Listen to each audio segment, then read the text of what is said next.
Hello students, GK tech Bangla চ্যানেলে তোমাদের সকলকে স্বাগত। তো চলে এসেছি আবারও নতুন একটি ক্লাস নিয়ে। তো আজকে আমাদের ক্লাস নাম্বার 8, অর্থাৎ দ্রুত পরীক্ষা প্রস্তুতি সিরিজের আজকে 8 নাম্বার ক্লাস। আগের ক্লাসগুলি তোমরা প্লেলিস্টে পেয়ে যাবে, ওখান থেকে দেখে নিতে পারো। তো আজকেও রয়েছে যথারীতি 30টি প্রশ্ন উইথ এক্সট্রা ডিটেলস।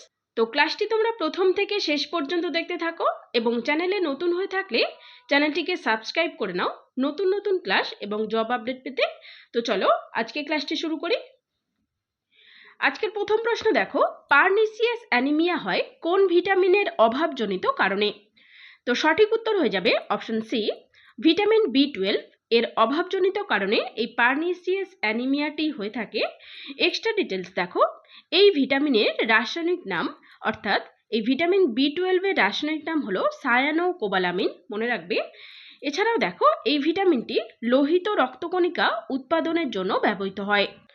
পরের প্রশ্ন, পাকস্থলীর গ্যাস্ট্রিক গ্রন্থি থেকে উৎপন্ন উৎসেচক কোনটি? তো সঠিক উত্তরটি হয়ে যাবে অপশন সি, পেপসিন। পেপসিন নামক উৎসেচকটি পাকস্থলীর গ্যাস্ট্রিক গ্রন্থি থেকে উৎপন্ন হয়। তো প্রশ্নটি তোমাদের ঘুরিয়েও দিতে পারে যে পাচক রসে কোন উৎসেচক থাকে? মনে রাখবে, পাচক রসে পেপসিন নামক উৎসেচকটি থাকে।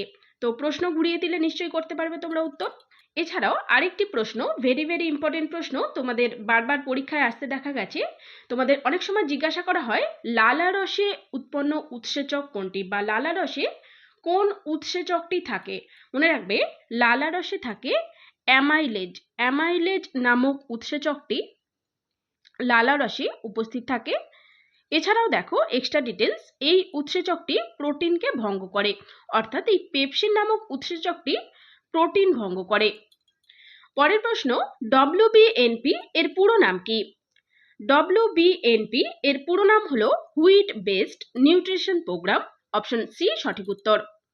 পরের প্রশ্ন, ভিটামিন ই এর রাসায়নিক নাম কি? তো ভিটামিন ই এর রাসায়নিক নাম হলো টোকোফেরল, অপশন ডি সঠিক উত্তর। দেখো, ভিটামিন ই এর অভাবে কি হয়? ভিটামিন ই এর অভাবে বন্ধ্যাত্ব রোগের সৃষ্টি হয় এবং ভ্রূণের বৃদ্ধি ব্যাহত হয়। পরের প্রশ্ন, অ্যান্টি স্করবিউটিক ভিটামিন কাকে বলে? তো সঠিক উত্তর option B, vitamin C K anti স্করবিউটিক vitamin বলা হয়। কেন এই vitamin C K anti স্করবিউটিক vitamin বলে? মনে রাখবে, স্কারভি রোগ প্রতিরোধ করে। এই ভিটামিন সি স্কারভি রোগ প্রতিরোধ করে বলে একে অ্যান্টি স্করবিউটিক ভিটামিন বলা হয়।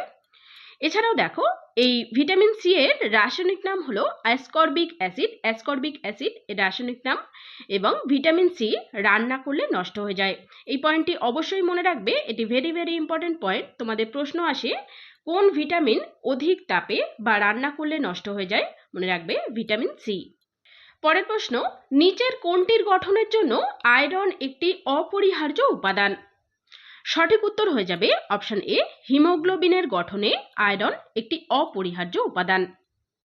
পরের প্রশ্ন, স্তন্যদানের পরবর্তী 6 মাসে মায়ের অতিরিক্ত শক্তির প্রয়োজন হয়, অর্থাৎ কতটুকু শক্তির প্রয়োজন হয় জানতে চেয়েছে।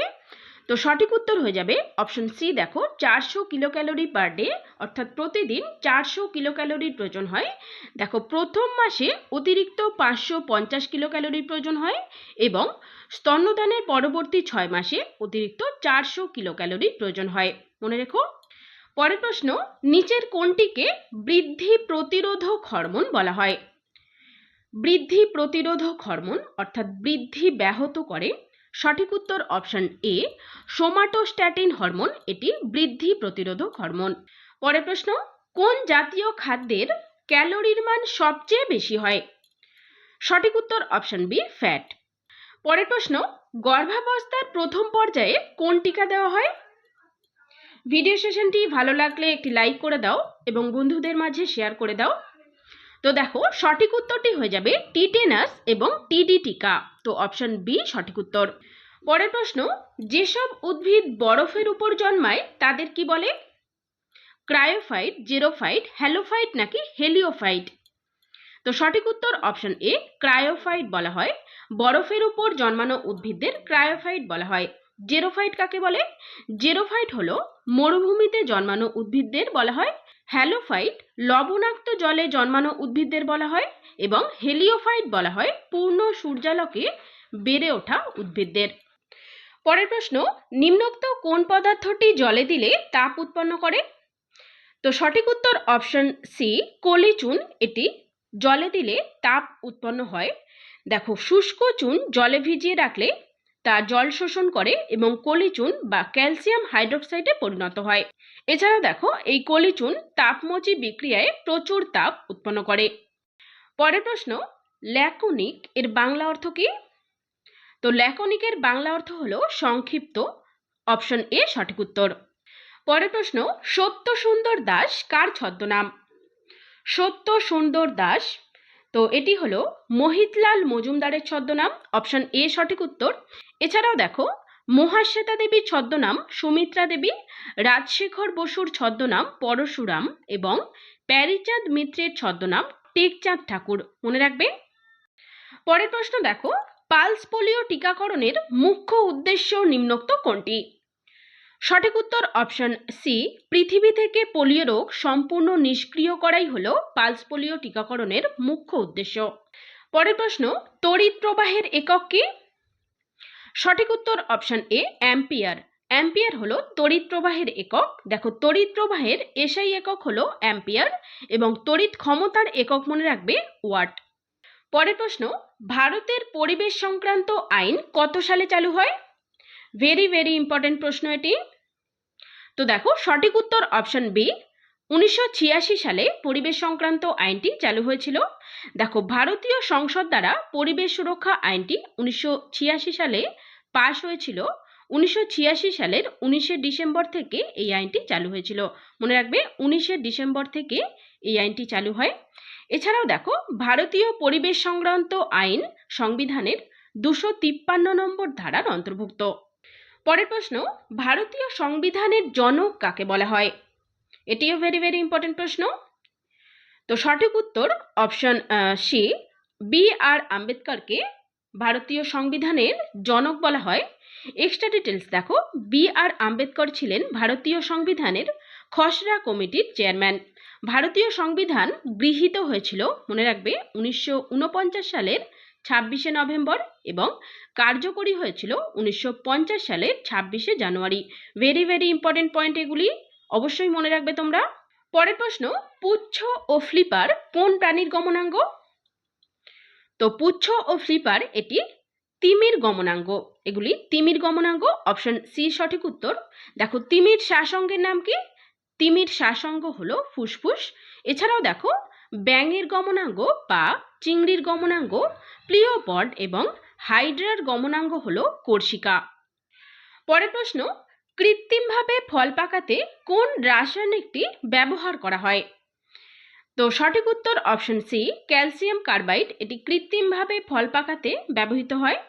এই রাসায়নিকটি যখন আর্দ্রতা বা জলের সংস্পর্শে আসে তখন অ্যাসিটিলিন নামক একটি গ্যাসের সৃষ্টি করে। এই গ্যাস কাঁচা ফল পাকাতে সাহায্য করে। দেখো, এখানে যদি তোমাদের প্রশ্ন আসে যে কোন গ্যাস কাঁচা ফল পাকাতে সাহায্য করে, তখন উত্তর হয়ে যাবে মনে রাখবে অ্যাসিটিলিন গ্যাস। এই অ্যাসিটিলিন নামক গ্যাসটি কৃত্রিমভাবে ফল পাকাতে সাহায্য করে। যদি জিজ্ঞাসা করে রাসায়নিক, তাহলে উত্তর হয়ে যাবে এই ক্যালসিয়াম কার্বাইড। পরের প্রশ্ন, তারিণী খুড়ো চরিত্রটি কার সৃষ্ট? সঠিক উত্তর option B, Satyajit Ray. Option B সঠিক উত্তর। পরের প্রশ্ন, মুসলিম সমাজের রামমোহন কাকে বলে? মুসলিম সমাজের রামমোহন বলা হয় স্যার সৈয়দ আহমেদ খানকে। অপশন বি সঠিক উত্তর। এছাড়াও দেখো, এই স্যার সৈয়দ আহমেদ খানকে মুসলিম জাগরণের অগ্রদূত বলা হয়। পরের প্রশ্ন, রূপনারায়ণ কোন কোন নদীর মিলিত প্রবাহ? সঠিক উত্তর অপশন এ, দ্বারকেশ্বর এবং শিলাবতী। এদের মিলিত প্রবাহ হলো রূপনারায়ণ। পরের প্রশ্ন, জাতীয় সুরক্ষা দিবস কবে পালন করা হয়? তো প্রতি বছর 4 মার্চ জাতীয় সুরক্ষা দিবস পালিত হয়। তো অপশন বি সঠিক উত্তর। তো এক্সট্রা ডিটেলস দেখো, 1966 সালের 4 মার্চ শ্রম মন্ত্রক দ্বারা ভারতের জাতীয় সুরক্ষা পরিষদ প্রতিষ্ঠিত হয়েছিল। এই প্রতিষ্ঠা দিবস উপলক্ষে এই দিনটি জাতীয় সুরক্ষা দিবস হিসাবে পালন করা হয় এবং মনে রাখবে 1972 সালে এই দিবসটি প্রথম পালিত হয়েছিল। পরের প্রশ্ন, দাচিগ্রাম অভয়ারণ্য কোথায় অবস্থিত? সঠিক উত্তর অপশন এ, জম্মু কাশ্মীরে এটি অবস্থিত। দেখো, এই অভয়ারণ্যটি অর্থাৎ এই দাচিগ্রাম অভয়ারণ্যটি 1951 সালে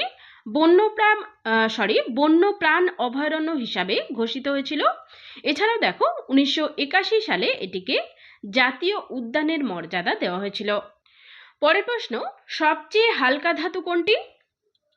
সঠিক উত্তর অপশন এ, লিথিয়াম। লিথিয়াম হলো সবচেয়ে হালকা ধাতু। তো যদি প্রশ্ন করা হয় যে সবচেয়ে হালকা মৌলিক পদার্থ কোনটি, উত্তর হয়ে যাবে হাইড্রোজেন। হাইড্রোজেন হলো সবচেয়ে হালকা মৌলিক পদার্থ এবং সবচেয়ে হালকা ধাতু হলো এই লিথিয়াম। পরের প্রশ্ন, আন্তর্জাতিক যোগ দিবস কবে পালিত হয়?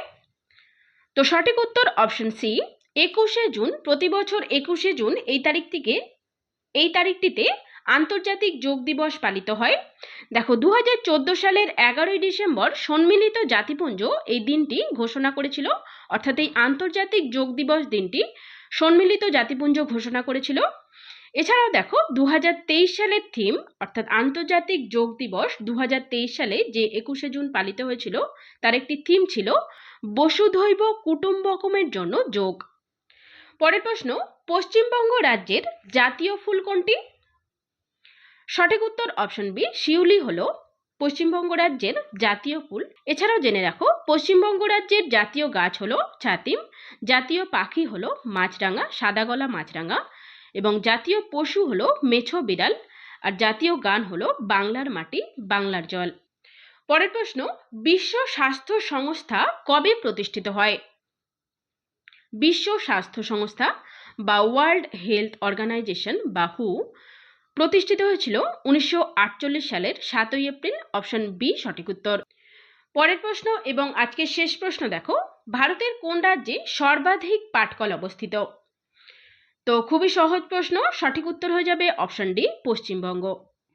তো আজকের ক্লাস এখানেই শেষ হলো। ভিডিওটি তোমাদের যদি হেল্পফুল বলে মনে হয় এটি লাইক করে দিও এবং বন্ধুদের মাঝে শেয়ার করে দিও। আগামী দিনে আরও একটি নতুন ক্লাস নিয়ে চলে আসছি। তো চলো, দেখা হচ্ছে নেক্সট ভিডিওতে।